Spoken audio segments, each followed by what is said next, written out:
Shalom! I want to tell you guys today about my Shabbat, the day of rest in Israel.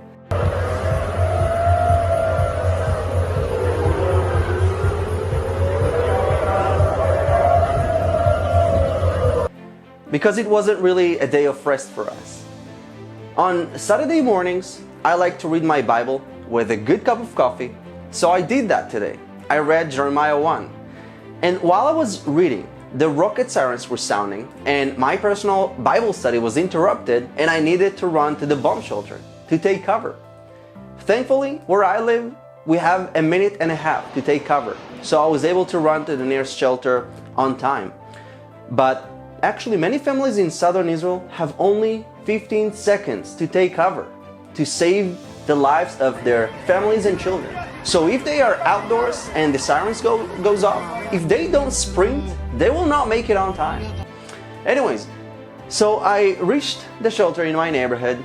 Many of my neighbors are actually religious, so many of them were spending the day in the synagogue, and as soon as the sirens were going off, they ran from the synagogue to the bomb shelter. And while we were inside the bomb shelter, we heard all these interceptions, literally behind our heads. The Iron Dome has been intercepting these rockets that were on their way to target Israeli civilians. After the siren stops, we are actually still required to stay inside the bomb shelter for extra 10 minutes for safety, but also to make sure that we don't get hit by shrapnels from the intercepted rockets. So after that, I got home to continue with my day and, start cooking for lunch. And then another rocket siren happened.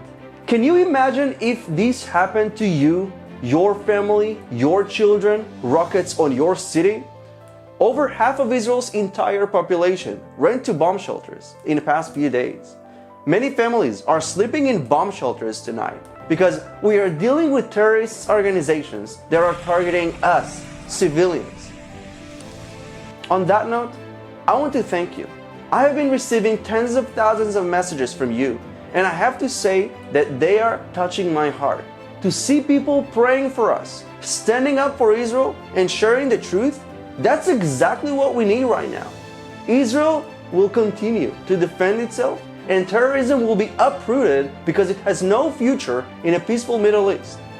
Thank you guys, and please continue to pray for peace in this region.